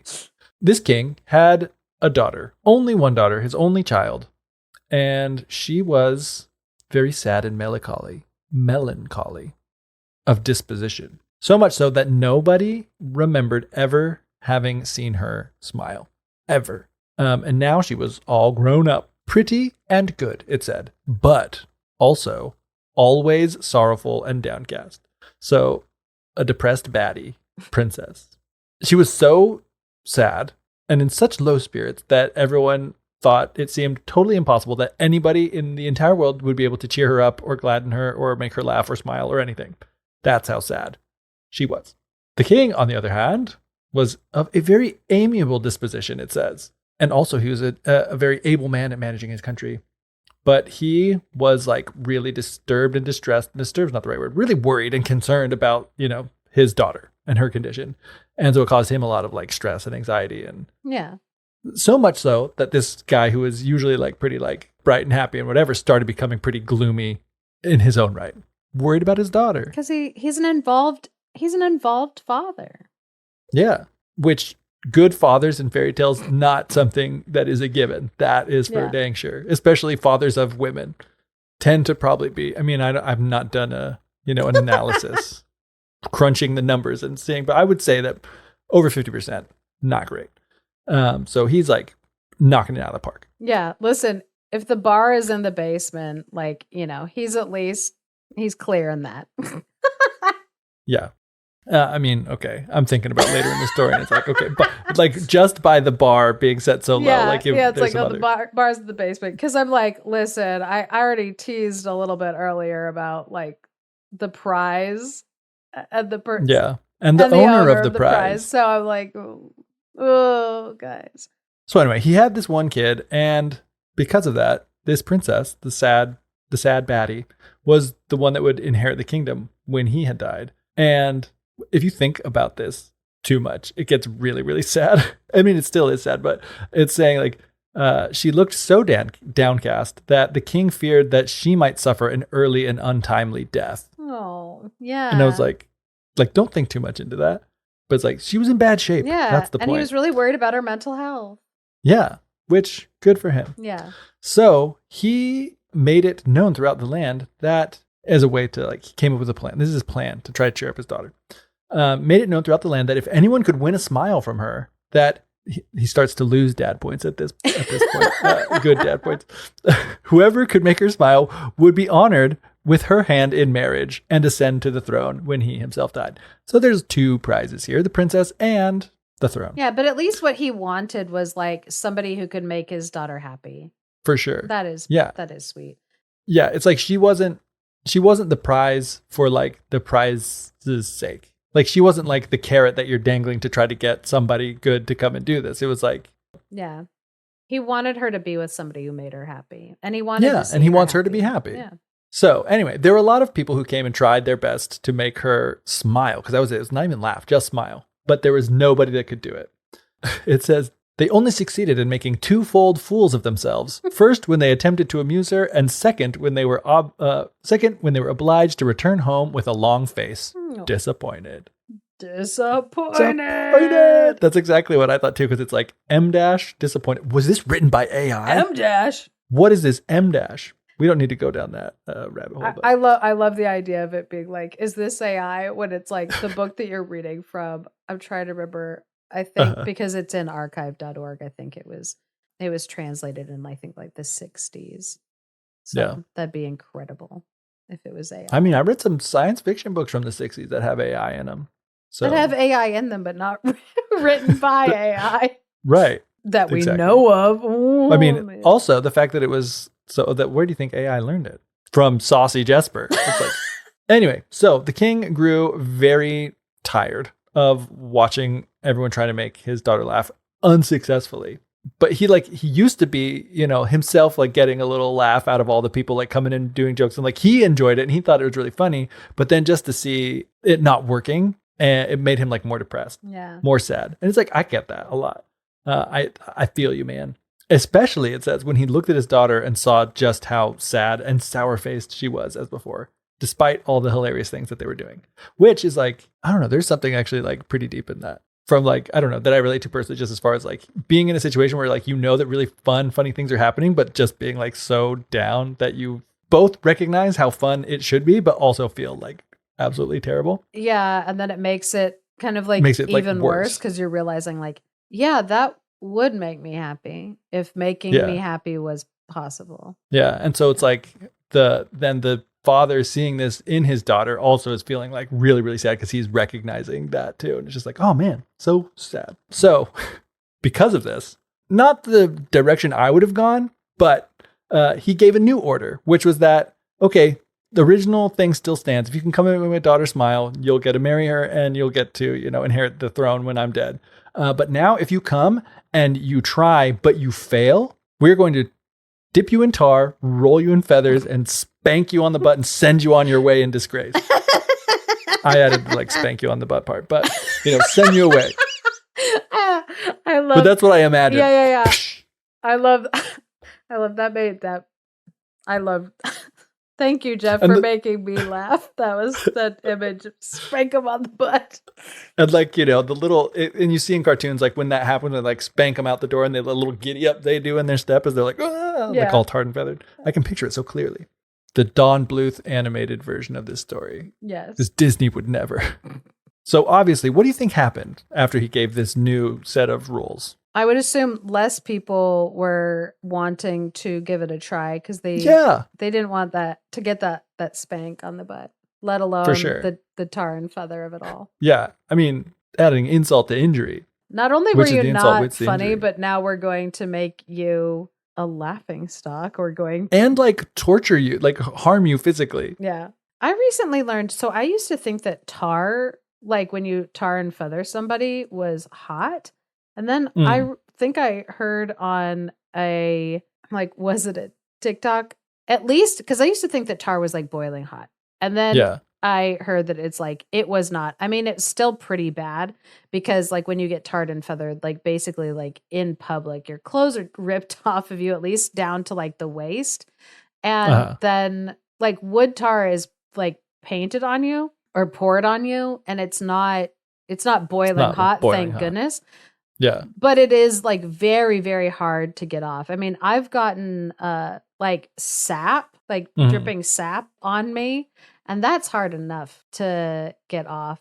But anyway, so at least it isn't. Yeah, at least it's not like melting their flesh as they do it. Yeah, but it is like it's on you for a while. And it is painful to if you want to get it, if you want to get it off quickly, it's painful to get off quickly because you have to scrub the skin off of yourself, basically. Would you rather the physical or emotional damage? The physical damage of removing the tar or the emotional damage of walking around with looking like a chicken? I think that, for me, the emotional damage, like I'm a pretty hard person to like embarrass. That's true. But I don't know, public ridicule, like everybody laughing on you does hurt more to your psyche. It feels like being like publicly ostracized, like it feels painful to human beings. So I don't know which would hurt more. We'll have to give it a shot. Next on the Fairy Tellers Live. I don't know. We don't do my OnlyFans if you're stripping me down to my waist. Oh gosh. Anyway, so the whole point of that, yes, much fewer people came to try, which is like, I understand, but also like sort of a counterproductive, dude. Yeah. But I get the impulse. Yeah, because he's like, please stop. Probably because like the pain of him getting his hopes raised too is like difficult. So, in the same land, cut to a man who has 3 sons. The eldest son was named Peter. The second was called Paul. Very biblical names thus far. And the youngest son was titular character, hero of the story, Saucy Jesper, which Like, what is going on? I want to know why saucy Jesper, why that's the English translation. Because when I think of the word saucy in English, it has like I don't know. Like, yeah, like he's like, like saucy kind of like a, means like kind of like a sexy yeah, a little connotation. sexy. I was also gonna say, so I know somebody in Belgium that's named Jasper. Oh, it probably is Jasper. And so, but because of the listen, J in Danish. Am I really the person who's gonna be like correcting you? I don't know. But yeah, no, but you know what? I'm happy. Jasper. I'm happy that you finally get the chance to correct my pronunciation. It feels good. It feels really good. And it's not fun. You have done it before. We'll say that. Saucy Jesper. It's less fun that way though. But anyway, that's fine. Yeah. Jesper. You're right. Jasper. Like yassify. Jasper. Saucy Jasper. And like the Y and the saucy running into it. It kind of works. I like it. Okay. So the three sons. Dude has three sons. Peter, Paul, and the third one, who was not the favorite, as we'll soon, if you couldn't tell by the naming, not the Jesper name, but you know, the saucy part. Yeah. They lived a quiet life. The reason that's important is because it took a long time for them to hear about this whole thing from the king, you know, all this news about what was going on, which is why they hadn't got in before the rule change, which they probably really wished that they had. Yeah. Because the risk has been elevated. Because if I'm going to be trying to publicly humiliate myself, I'd rather do it less tarred and feathered. For sure. And, you know, it's like because they lived not like a quiet, secluded life, like they were living, you know, out in they were roughing it. You know what I mean? Yeah. They weren't living like the most comfortable life. So they were like thinking about, man, we could just easily win our fortunes this way if we could just go and make this princess laugh. Because I think that is the other thing. It does say without making the princess laugh. So he's like, not only did he upped the game. Yeah. Well, it used to be a smile. Now it's a laugh. Plus the risk is even higher because of the tar and feather thing got, and the spank, which is non-canonical, but the spank too, don't forget. Oh, I would never forget the spank. So they're hearing about this and they're like, we could do this. Peter thought he could do it because he was the oldest and they're going to go in order. Of course. So he's like, I'm going to give it the old college try. Never been to college, never even been to elementary school. I've lived in this log cabin my entire life, but I'm going to give it a try. So his mother, she exists, gave him a knapsack full of stuff, and his father gave him a purse with money in it. With this equipment, he went out on his journey to go and make the princess laugh. And on the way, he met an old woman who was drawing a small sledge behind her. And so she stopped Peter and she asked him for a bite of bread and one single penny. And Peter answered saying, he's like, you know what? I don't have any bread or pennies that I can spare because I've got a really long trip ahead of me. So he's like, I'm going to need these for the voyage ahead of me. And so the woman said to him, your voyage may be an unhappy one. But Peter was like, whatever. And so he went on his way, announced himself at the royal palace, and was brought into the presence of the king and the princess in an attempt to make her laugh. And so he began singing the funniest songs ever heard. Because apparently that was his name. Yeah. He was, he was like a Bo Burnham singing, musical comedian. Yeah. And he sang a bunch of it says right here, bangers, just absolute hilarious bangers. Everyone was laughing it up. That's a direct quote. Yep. Bangers.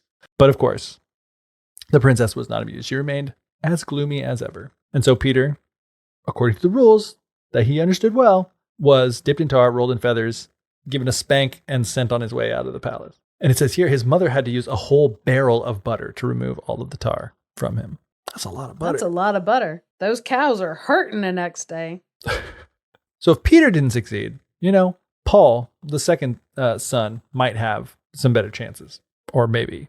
But that's what he thought, at least. So he wanted to try. So he also received, a good knapsack prepared by his mom, a purse from his dad, and he also met the old woman on his way who asked for him for a bite of bread and a penny, and he also refused to share with her.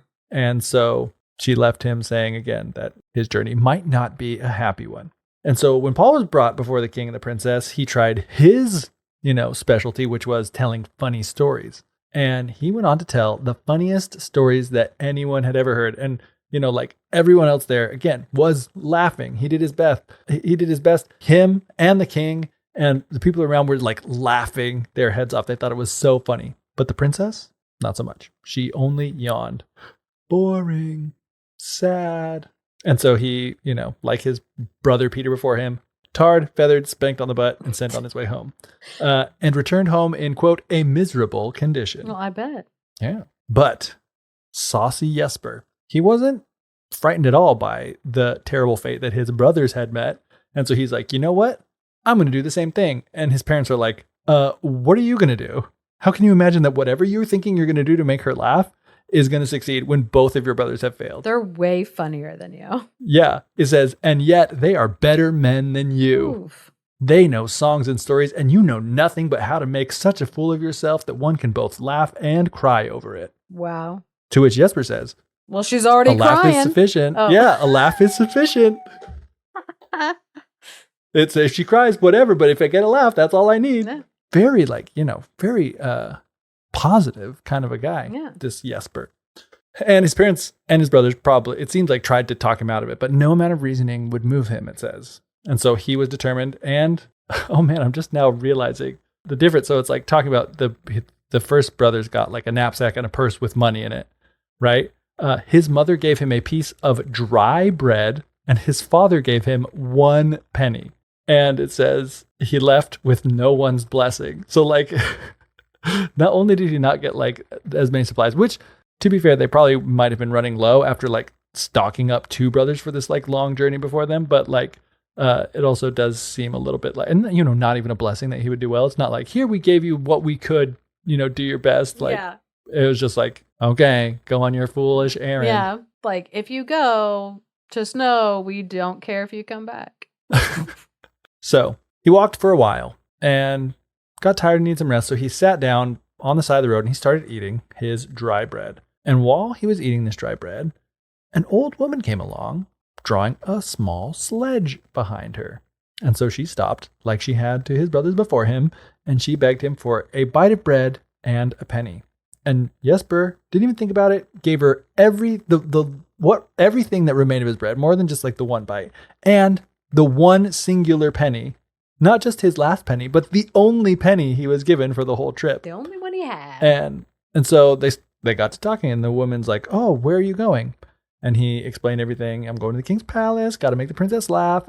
Well, he didn't say I've got to. He said, I'm going to the king's palace. I think that I can be the one that makes the princess laugh. And then I'm going to be the one that gets to marry her. And the old woman's like, well, how are you going to do it? And he's like, you know what? I'm not sure, but I'm hoping that between now and then I'll have an idea. And so the woman's like, you know what? I think I can help you because you helped me. And I'm like, comedian training montage to ensue? I don't know. But what she does is she says, you can have my sledge. And you'll notice on this particular sledge, there is a little bird carved on the back. I was doing a montage. I couldn't tell what you were humming until the very end. I was like, I get it. Eye of the Tiger. That makes sense. But no, there is no training montage. It's just, here's a sled. Let me tell you all about it. There's a bird carved on it. And when you get in the seat, the bird is going to say, oh no, you say to the bird, pip, little bird, and it'll drive along until you tell it to stop. And if anyone touches the sledge, the bird will say pip.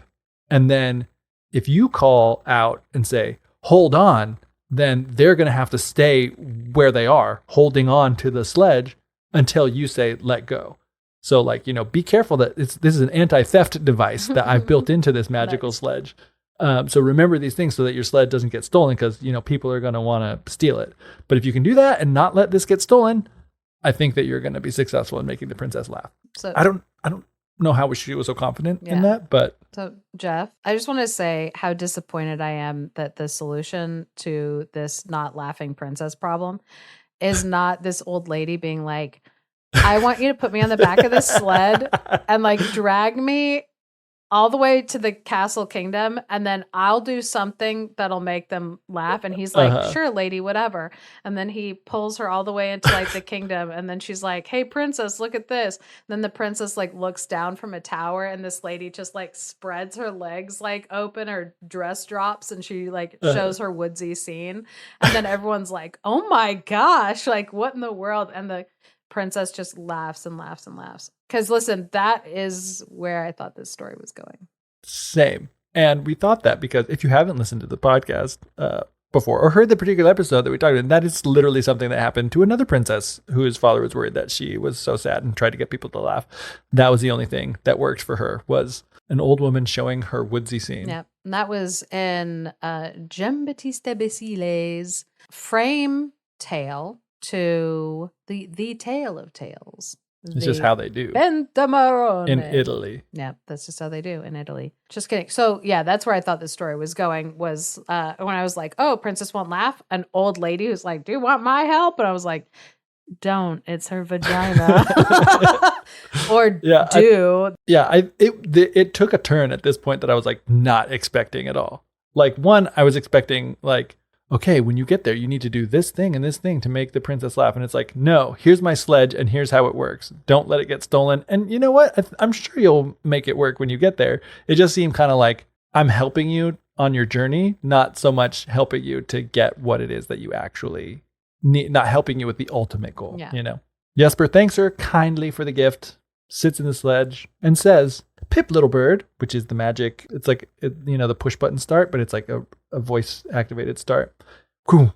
The sledge takes off. He's carried swiftly along the road as if the sledge were drawn by a pair of horses. Not one horse, two horsepower sledge we got here. Which actually that's not true, because I think they've said something like one horse actually is like 7 horsepower or something. That makes no sense, but whatever. Anything but the metric system. You know what I mean? Anyway, the point of this is, Jeff, is being drawn not actually by a bird. Jeff, I just want to say, because I thought of it, I love you. Thank you. Woo. Continue. Love you too. So let's paint the scene too. Because it's not even, it is bird power. It's like the magical bird. The bird is just carved into the sledge. So this sledge is being pulled by nothing. And so everyone who sees this is like astonished, surprised, slack-jawed. So much so that, quote, I love this phrase, they nearly dropped nose and mouth from surprise. Yeah. Not only did their jaw drop, but almost their nose, dropped too. Fell off too. Nice. Which I'd never heard that. It's interesting. It must be, like I imagine a Danish expression, which I love. Love learning new phrases like that. I hope I can remember it and incorporate it into my own life. Yeah. I almost dropped nose and mouth from surprise.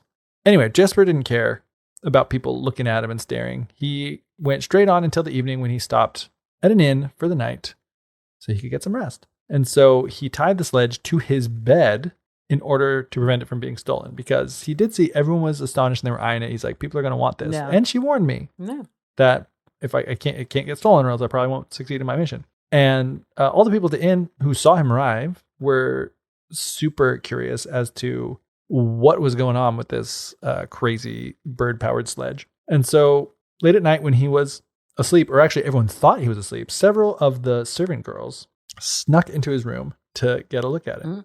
But as soon as this first servant girl touched the sledge, the bird said Pip, and Jesper said, hold on. And so the girl was stuck there and she was unable to let go of the sledge. And so another serving girl came into the room, did the same thing. Pip, cried the bird. Hold on, shouted Jesper. And then now 2 of these servant girls were stuck to the sledge. And then a third girl comes in. Pip, says the bird. Hold, says Jesper. And then now 3. All 3 of the servant girls of the inn, who were equally curious, were now as equally stuck to this thing. So they were stuck there all night until Jesper gets up early in the morning before anyone else, and he takes out the sledge into the courtyard with the girls still following, because he hadn't said the secret word that lets them get unstuck yet. And he acts like he doesn't see or hear them stuck to his sledge, pops on in it and says, Pip, little bird, and the sledge, boom, takes off just like it did before. And these girls were not prepared to go running that morning, but run they did, because they had to do their best to keep up with the sledge, or else they'd just get dragged behind it because they could not let go. The world's worst conga line. And it says, you may be sure that they had the most excellent exercise at this early hour of the day. So they're going along towards the palace. I would just fall over. You just drag my body through the brambles. Rather than exercise in the early hours of the morning. No, don't worry. Any time during the day is when I would just drop dead. Just be done. Yeah. So they're going along probably exhausted, when they pass a church. And the minister and the sexton of that church were outside of it, just about to walk in, when they saw this sledge going by, also with 3 serving girls like running along harriedly behind it. And of course, they were greatly astonished. Probably so much so that their nose and mouth almost fell off, or whatever the saying is. And actually, the ministers, as he got angry at the girls for some reason, maybe because they were like dressed in night clothes or something. I don't know. I'm like, I don't know. It doesn't matter. It doesn't say. He just got angry and he tells the girls to stop. Not the sledge, but the girls. And so because they didn't obey, because they couldn't, because they were literally stuck to the thing, he ran after them and tried to grab them.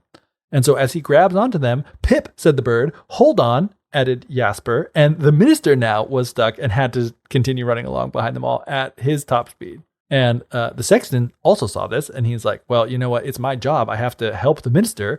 And so like, I gotta get him, like he's being dragged off. So he goes on, grabs the reverend's coattails, and "Pip," says the bird. "Hold on," says Jasper. And now the sexton is forced to dance along behind the rest of them as they get dragged by this magical bird-powered sledge. And if you thought that was the end, guess what? It's not, because soon they pass by a blacksmith shop.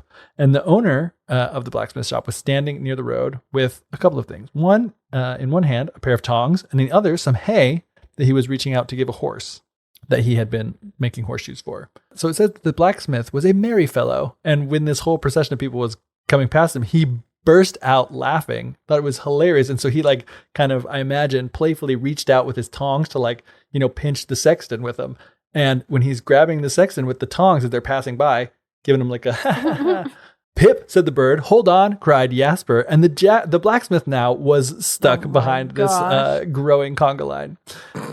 After that, some geese were walking slowly by when they saw the hay that was in the blacksmith's hand, and they couldn't resist the opportunity to get some hay. And so they snapped at it, and they also got stuck along with the rest of them, because, the same "Pip, hold on" situation. These poor continued. geese. They didn't deserve this. So soon we've got Jasper and his followers, which are three servant girls, 1, 2 holy men, 1 blacksmith with tongs, 3 honking geese, and that's it so far. They arrive at the palace, all of these people, at full speed through the gate. And then it says it went 3 times around the courtyard. The servant girls, wept and cried. The minister and the sexton panted and yelled. The blacksmith laughed and swore, and the geese quacked and hissed. Sounds about right. And the whole court came out to see, like, what is this ruckus? And they thought it was hilarious. The king laughed until tears were running down his face, and he looks around to see his daughter, and there she is, the princess, standing and laughing so hard that it was like she was never going to stop laughing, and she was wiping tears from her eyes with the handkerchief. Not tears of sadness, as she'd cried before, but tears of like laughter and hilarity. And so finally, Jasper cries stop, and the sledge stops. And then finally he says, "Let go." And at that moment, the geese, the blacksmith, the sexton, the minister, and the girls immediately just burst away from the sledge in different directions, finally free from being stuck to this thing. And so Jasper happily skipped up the stairs to the princess and said, "Hey, now that you're cured, you're mine." And so saucy Jasper came into possession of the princess and the kingdom. The end. The end. Which that wrapped up quick. Yeah. For all the parts where it's like, oh, this is adding up stuff. And then to finally get to the end, it's like a neat little ender. I am interested to hear about how this fits into the functions and the whatevers, because I did recognize elements of this from other stories. Obviously from the Tale of Tales beginning, the sad princess, the prize, the possessor of the prize, but then also the same thing of this kind of growing strange group that somehow gets all wrapped together, and people and animals. So one of the things about using this story that kind of then breaks down what Propp was saying about especially in terms of the more pure, authentic stories, and how the peasantry produces these pure, authentic stories, and the closer to the pure authentic they are, the closer that they line up to his functions of fairy tales and like character like alignments and things like that.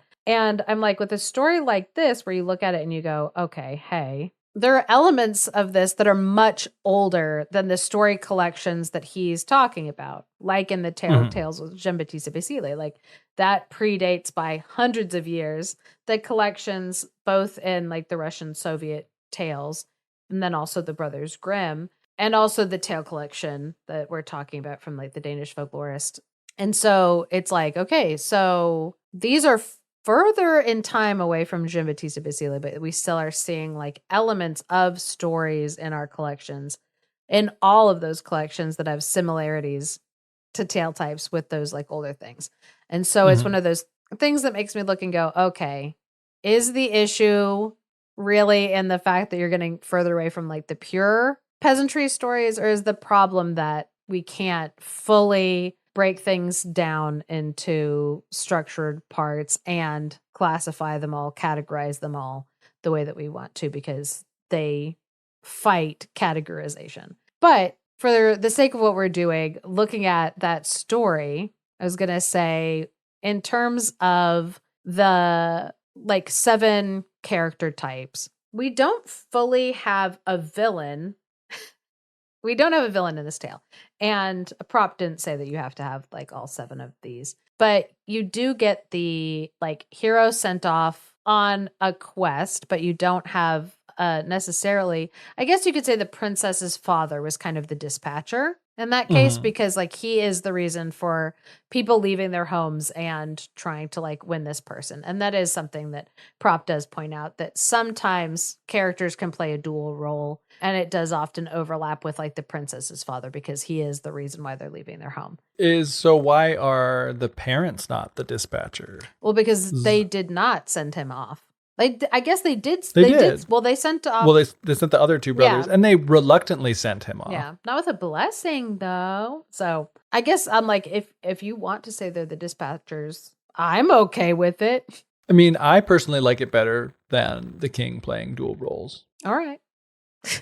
But it doesn't matter. Anyway, sorry. No, you're fine. But it also like points out kind of like the complication of trying to make this fit into this. That's thing. true. Is like, at what point is what person what thing? Do they have to explicitly say that they are like in the story, or is it more of like what we draw from it? No, you're right, to highlight the complexity of trying to say, well, who really dispatched? What really was the dispatcher? Especially because you'd probably, if the hero was the one that made the decision to leave his home, you wouldn't call him the dispatcher, because he'd still be the hero. And it's like, well, why can he be dual roles but not? Yeah, like, can you dispatch yourself? Which, I mean, I think maybe you could. I don't know. But it's like with so many other potential, it's like clear that he's not. And it's like, because the king could be arguably, his parents also could be arguably. So it's like, of course, he's not the dispatcher himself. Yeah, because he's the hero. So we do see a helper character. But here's also an interesting thing where it's like the helper is typically magical entity that comes to help the hero on their quest. So she does seem magical because she's got a magical sled, but also she could also be considered the donor. So it's like, what's the difference between a donor character and a helper? So it's like usually the helper is a magical helper, and the donor gives them a magical item, but isn't necessarily magical themselves. But I'm like, how are we to know if the wit, or if that woman, that old woman, just happens to have a magical object, or if she herself is magical? So it's hard to tell whether she's the magical helper or whether she is the donor. But we do have a hero. Clearly. And he does end up being given, and there is the number 4 thing of the princess or prize. But then her father, that's his dual role. He can either be the dispatcher or father of the prize character. So we have those. So that's how those would kind of like break down. But again, I like that you pointed out, those are kind of slippery in a way too. So, but we do have function 1, absentation, where family members are like leaving the home first. and kind of failing, they come back. And so we kind of stick with that one thing for a while over and over again. And then we skip down to function 11, the departure. The hero leaves his home environment. So finally, after we are watching family members leaving, coming back, leaving, coming back, leaving, coming back, we have his departure, leaving the home, going, and then the first function of the donor. Even though we've seen, I guess maybe you could call his brothers false heroes, except because they kind of are following some of the actions that a hero would follow, but failing, maybe, because they're not villains. Yeah. And so then we have, that function 12 of first function of the donor. Hero encounters the magical agent or helper donor on his path and is tested in some manner through interrogation, combat, puzzle, or more. In this case, he was asked to do something kind to see if he would do something kind. He did something kind. He was rewarded with a magical object. Then hero's reaction is his response to the action of doing the action. 14, receipt of a magical agent. So he gets given the sled. Function 15, guidance. The hero is transferred, delivered, or somehow led to a vital location, which, yeah, he was led to the castle, the next location, and he was victorious. But in this case, because he was not battling a villain, he kind of skips all the way down to function 25, difficult task. The trial is getting this girl to laugh. Function 26, the solution. He accomplishes the difficult task. He was able to make her laugh. Function 27, recognition. He's given due recognition. And because there's not a villain, no punishment for anybody. But we do get function 31, wedding. The hero marries and is rewarded or promoted by the family or community, typically ascending to a throne. And so you would, again, be able to kind of like write out at the end of the fairy tale those little like symbols and things that Propp like outlines in his morphology of folktale, kind of to the best of your ability. And I mean, the point of it is that you're supposed to be able to, at the end of it, then be able to kind of have this definitive category of like, yes, that's what this is. It is this formula. That's like the set that we see in front of us. But like we pointed out, because he wanted it to be almost scientific in the way that he could hand people his book, Morphology of a Folktale. They read it. Then they take the exact same story that he read through it, and be able to write out come to the same answers and conclusions. Yeah, that's what I was going to ask. I was wondering, it's like, does he expect it to be the same? Yes. Like, is there would he think that there's a right answer? Like, no, the parents aren't the dispatcher because the king is the one dispatching because of this. Like my answer would be wrong and his is right. Yes. Interesting. Because yeah, he wanted it to be like when like a scientist has done a scientific experiment and they've written up and published in a journal what they did, how they got their answers, what their sample sizes were, what their everything. Like they turn that in, and then some other scientist looks at that and goes, can I replicate this same experiment? Because you should be able to replicate the same experiment within degrees of like error and come up with like the same thing. And that's what he wanted to be able to create, was like this thing where we could all do that. But as we can see, like there is some debate over how I would categorize something, how somebody else would categorize something. And then also the biggest problem of all is once it leaves Russia, and now we're looking at tales from China, from South America, from Africa, do the syntax of their stories match the syntax of European stories? Or like language and the languages all around the world, have we come up with different formulas of what a story is and like how a story should function? Because at the beginning of this episode, I retold a tale that did not function at all like any of these. And it was upsetting. That's true. It was upsetting. He's not allowed to be right. Because it did not end the way that we're used to a sentence ending. It basically was like starting up a sentence and then what? Like it's frustrating. Yeah. Like it's leaving it like open-ended, and it feels uncomfortable to like have a story or a sentence end in the middle of it because we're waiting to find out like how like the rest of it goes. But some stories, the point of them is to be upsetting. Like you mess with the syntax and the way that things go, and they're still effective in the way that they're told. So this is not like a perfect way, because there is no perfect way to categorize stories, especially when you're looking like at a global scale. But we all, when we're learning how to look at fairy tales and folk tales, we have to have some common language, some place to at least start the conversation, and some like agreed upon conventions so that we can narrow down what it is we're talking about, why it's important. And it provides us a means to compare stories to each other and like across time and space, as we've seen like while we're doing the podcast. And so I can see why a college class would want to start by talking about the different ways that we categorize stories, whether it be through tale types, whether motif indexes, or even through structuralism.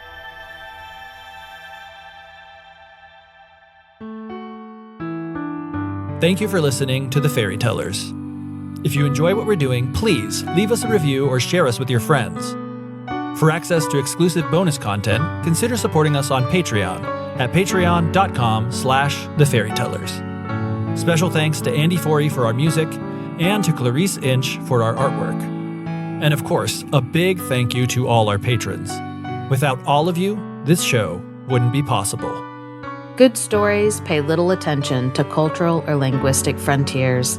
The student of story collections find themselves adrift on an ocean of stories, an ocean which is boundless, deep, and ceaseless in motion.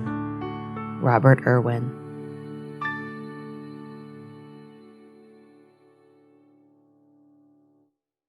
What's a toad without a few words? What's a toe without a few words? Toad. Oh. What do your toes look like?